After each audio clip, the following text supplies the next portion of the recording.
बिस्मिल्लाहिर्रहमानिर्रहीम। बोलते कालम के साथ मैं आमिर रज़ान और आपने हरमज़ में जंग की आग जो है दोबारा भड़कने को तैयार है। आपको याद होगा कि 5 या 6 जुलाई को कतर और सऊदी अरब के 2 ऑयल टैंकर्स पर हमला हुआ था, जिसके बाद 7 जुलाई को अमेरिका ने ये कहकर कि ईरान ने जो है वादों की पासदारी नहीं की, माहिदा ख़त्म, जंग शुरू हो गई। और उसके बाद जो है वो गोलाबारी दोनों तरफ से, मिज़ाइलबाज़ी कहनी चाहिए। अब तो वैसे गोलाबारी वो तोपों वाला मामला तो निकल ही गया सारा के अंदर से, ख़त्म ही हो गया। अब तो मिज़ाइल्स हैं, एक तरफ से बैलिस्टिक्स हैं, एक तरफ से इंटरसेप्टर्स हैं, एक तरफ से जो है टोमाहॉक हैं, तो फिर इनके इंटरसेप्टर्स हैं, S-400 हैं, या बाकी उनके जो सिस्टम्स हैं वो काम करते हैं। तो अब वो गोलाबारी वाला लफ्ज़ जो है मेरे ख़्याल मुहावरतन ही बाकी रह गया है। या कहीं ज़मीनी लड़ाई हो तो उसमें वो ज़रूर काम आता है, तोपें अभी भी चल रही हैं। लेकिन अब ये कहना चाहिए कि मिज़ाइलबाज़ी जो है उसका आगाज़ हुआ 7 जुलाई को, जो कि 21 और 22 जुलाई की रात तक जारी रहा।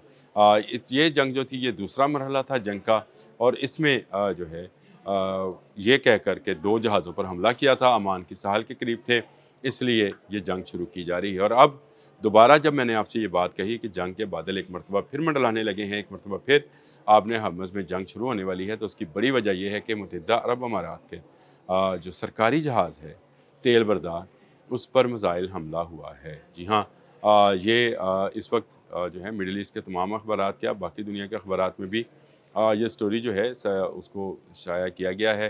बीबीसी ने भी इसको अब से चंद मिनट पहले जो है वो दोबारा से किया है, और उसने कहा है कि मुत्तहिदा अरब अमारात के सरकारी जहाज़, यानी उनका अपना जो जहाज़ है, इसका नाम है ADNOC अडोनक, पता नहीं क्या बनेगा, यही बनेगा मेरा ख़्याल है।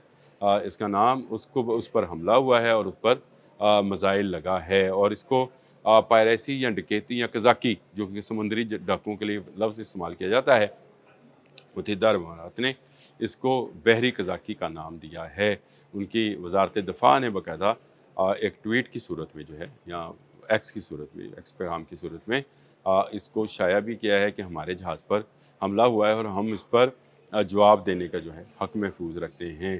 और ये जो है अरब न्यूज़ की भी ख़बर है कि उन्होंने कहा कि अब तक जो है इस जंग, नई ताज़ा तरीन जंग बंदी की, ये जो चंद दिन की, 1 हफ़्ते की हुई है, इस जंग बंदी के दौरान भी 15 जहाज़ों पर हमला हो चुका है, और सारे का सारा ट्रेडिंग सिस्टम जो है आपने हरमज़ में एक मरतबा फिर बैठ गया है। आज भी आपको ब्रेंट या WTI या मरबान, तमाम ऑयल की कीमतें एक मरतबा फिर ऊपर जाती हुई नज़र आ रही हैं, क्योंकि आपने हरमज़ खुलने का जो दावा अमेरिका ने किया था वो गलत साबित हुआ। पासदारान इनकलाब ने फिर अपनी वही बात दोहरा दी कि आपने हरमज़ उनकी मर्ज़ी के बगैर नहीं चलेगा, और आपने हरमज़ नहीं चलेगी तो फिर उस पर दुनिया की इकॉनमी जो है वो नीचे की तरफ जाएगी, ऊपर की तरफ नहीं जा सकती। मुत्तहिदा अरब अमारात एक सेंटर पॉइंट ऑफ वॉर बन सकता है। ये मैं पिछले कई व्लॉग्स में कह चुका हूँ कि अगर कोई अगला हदफ ईरान के लिए बनेगा तो मुत्तहिदा अरब अमारात है। अब भी देख लें कि उनका ये बहरी जहाज़ जो है उसको निशाना बनाया गया है, और ये आपने हरमज़ में जो है ट्रैफिक की सूरत हाल मैंने आपको जो बताई, ये गल्फ़ न्यूज़ की स्टोरी है आज ही की। उन्होंने कहा कि बिल्कुल वो ट्रेड जो है वो बैठ चुकी है, और आपने हरमज़ में टैंकर्स की आमद-ओ-रफ़्त जो है बंद है। दोनों तरफ हज़ारों की तादाद में जहाज़ मौजूद हैं, कुछ सामान तइश, और मैं तो अरब के लिए जो माल जाता है उसको सामान तइश ही कहता हूँ, पता नहीं क्यों। क्योंकि ये बाहर से अपने टिश्यू पेपर्स और पानी की बोतलें तक मंगवाते हैं, तो ये सामान तइश ही होता है। अगर ये आम इंसानों की तरह की चीज़ें इस्तेमाल करते हों तो वो ठीक है, लेकिन ये अपनी ऐशी के लिए सारा सामान और अद्वियात और इस तरह की चीज़ें, ऐशी के लिए अद्वियात भी होती हैं, आप मुझसे बेहतर जानते हैं। वो भी सब कुछ जो है बाहर से मंगवाते हैं, तो वो सारी चीज़ें जो हैं वो बंद पड़ी हैं। वो उनके मजून और कुश्ते जो हैं वो भी नहीं जा रहे हैं उनके, और उनका अपना तेल और गैस जो है और खाद जो है वो भी दूसरी दुनिया तक नहीं जा रही है। यानी दो तरफ़ा ट्रेड जो है इस वक्त भी आपने हरमज़ में बंद है, और ये उस वक्त तक नहीं खुलेगी जब तक पासदारान इनकलाब की जो शराइत हैं उनको तस्लीम नहीं किया जाएगा। अमेरिका जो मर्ज़ी कहता रहे, इससे पहले शुरू के दिनों में अगर आपको याद होगा फरवरी में ही अमेरिका ने कहा था कि वो इंश्योरेंस देने के लिए तैयार है जहाज़ों को। जहाज़ आपने हरमज़ से गुज़ारे, महफूज है, अपने जहाज़ वो पीछे ले गया था।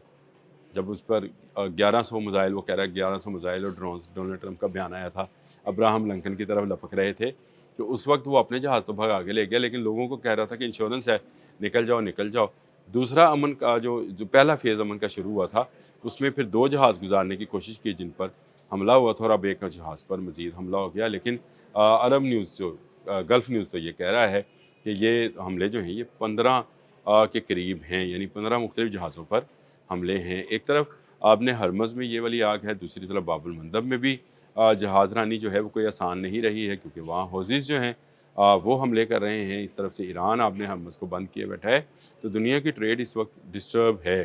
امریکہ کو وہ تمام شرائط تسلیم کرنا پڑے گی جو پاسداران انقلاب دے رہے ہیں۔ یہ ہو نہیں سکتا کہ آپ شرائط بھی تسلیم نہ کریں اور پاسداران انقلاب آپ کو خلیج فارس سے، جس کو اب ہرمز کہتے ہیں، میں سے گزرنے دے۔ گلف ممالک کے لیے اس وقت کا لمحہ جو ہے وہ انتہائی خطرناک ہے، کیونکہ انہوں نے امریکہ کا ساتھ دیا تھا، امریکہ کو فوجی اڈے دیے تھے، اپنی ایئر سپیس دی تھی۔ اس کا انجام یہ نکلا کہ ایران نے تاک کر ان تمام ممالک کو پابندی کا شکار کرتا چلا جا رہا ہے، اور آہستہ آہستہ آپ نے ہرمز بالکل بند ہوتی چلی جا رہی ہے۔ بند تو ابھی بھی ہے، کوئی جہاز گزر نہیں رہا۔ UK میری ٹائم کی رپورٹ ہے کہ اس وقت بھی آمد و رفت جو ہے وہ بند ہے۔ ہاں، کچھ علاقے کھلے ہیں، اور وہ علاقے ہیں جو کہ پاسداران انقلاب کے کنٹرول میں ہیں۔ وہاں سے اگر کوئی جہاز گزرنا چاہتا ہے تو اس کی ایک فیس مقرر ہے، اس فیس کو دیں، گزر جائیں، آپ کو کچھ نہیں کہا جائے گا۔ لیکن اگر آپ چوری چھپے یا امان کی طرف سے ہو کر نکلنے کی کوشش کریں گے تو آپ کو نشانہ بنایا جائے گا۔ وہ اصل میں جہاز وہ والے جہاز ہیں جو کہ دنیا کی مجبوری ہیں، جن کو تیل، گیس اور کھاد جو ہے وہ درکار ہے، وہ آپ نے ہرمز میں اپنا ٹیکس ادا کر رہے ہیں، نکل رہے ہیں۔ لیکن اگر کوئی اس طرح سے بغیر ٹیکس دیے نکلنا چاہتا ہے تو امان چھوڑ جہاں سے مرضی جانا چاہے، حیفا کی بندرگاہ سے کیوں نہ جانا چاہے، ایران اس کو نہیں چھوڑے گا۔ ایران کے بیلسٹک میزائلز اور ڈرونز جو ہیں ہمہ وقت نگرانی کر رہے ہیں اس پورے آپ نے ہرمز کے ٹریڈ سسٹم کی، تاکہ یہاں سے کوئی جہاز نہ گزر سکے۔ بند کریں گے تو ان کے راستے پہ لوگ آئیں گے اور اس راستے سے گزرتے ہوئے ان کو ٹیکس دیتے ہوئے جائیں گے۔ یہ جو ڈونلڈ ٹرمپ نے اپنے تازہ ترین بیان میں کہا ہے کہ پاسداران کو تنخواہیں دینے کے لیے بھی پیسے نہیں ہیں، مہنگائی پتہ نہیں کس آسمان پر پہنچ گئی ہے، تو یہ بتانا کا ضروری ہے ڈونلڈ ٹرمپ کو کہ پاسداران میں زیادہ تر لوگ جو ہیں تنہا کے لیے نہیں، وطن کے لیے لڑ رہے ہیں۔ وہ ان کے لیے ان کا مطمع نظر تنہا نہیں ہے، اور ان کا مطمع نظر اپنی زندگی کو بچانا بھی نہیں ہے۔ وہ شہادت کے جذبے سے اس جنگ میں شامل ہیں۔ یہ تو فوج ہے جو کہ باقاعدہ ٹرینڈ ہے، ان کا اس سے اگلا مرحلہ جو ہے بسیج کا ہے، وہ اس سے زیادہ جو ہیں بے وطن ہیں، اور اس سے زیادہ جان دینے کے لیے تیار ہیں، اور وہ فرنٹ لائن پر لڑنے والے لوگ ہیں۔ فرنٹ لائن پر لڑنے والے فوجیوں کو جو طبی امداد دی جاتی ہے اس کے لیے ان کو تیار کیا جاتا ہے، جو لڑنے والے فوج تک اسلحہ پہنچانا ہے، ڈرائیورز ہیں، اس طرح کے وہ سارے ہیں۔ تو ایک بڑی قوم جو ہے وہ اپنے دفاع کے لیے پوری طرح سے تیار ہے۔ اس وقت وہ یہ نہیں دیکھ رہی کہ اس کو ایک وقت میں 2 روٹیاں ملتی ہیں، 3، وہ یہ دیکھ رہی ہے کہ اس کی آرمی کو کیا مل رہا ہے، اور اس آرمی کو دینے کے لیے وہ تیار ہیں۔ اس لیے ڈونلڈ ٹرمپ کا یہ بیان بھی میں یہ سمجھتا ہوں کہ صرف ایک کیموفلاج ہے، یہ بتانے کے لیے کہ ایران مشکلات میں، تو ایران پچھلے 50 سالوں سے مشکلات میں ہے، 79 سے لے کر آج تک پابندیوں کا سامنا کر رہا ہے، اور ان پابندیوں میں رہنا سیکھ گیا ہے۔ جس طرح سے ہم کبھی کبھی کسی سمندر کی مخلوق کے بارے میں کہتے ہیں نا کہ جی وہ فلاں جگہ پہ رہنا سیکھ گئی ہے، پہلے یہ یہاں نہیں رہتی تھی، یہاں زمینی مخلوقات میں بھی صحیح ہم یہ بات کہتے ہیں کہ یہ اب زمین پہ رہنا سیکھ گئی ہے۔ بھینس جو ہے سمندر کا جانور تھا، زمین پر رہنا سیکھ گیا ہے، تو پابندیوں میں رہنا ایران سیکھ گیا ہے۔ میرا خیال یہ بڑی خبر ہے کہ جنگ جو ہے وہ دوبارہ ہو رہی ہے، اور یو اے ای کے جہاز کو نشانہ بنایا گیا ہے۔ دیکھیں اگلے آنے والے چند گھنٹوں میں کیا ہوگا۔ اب تک کے لیے اتنا ہی۔ اللہ حافظ۔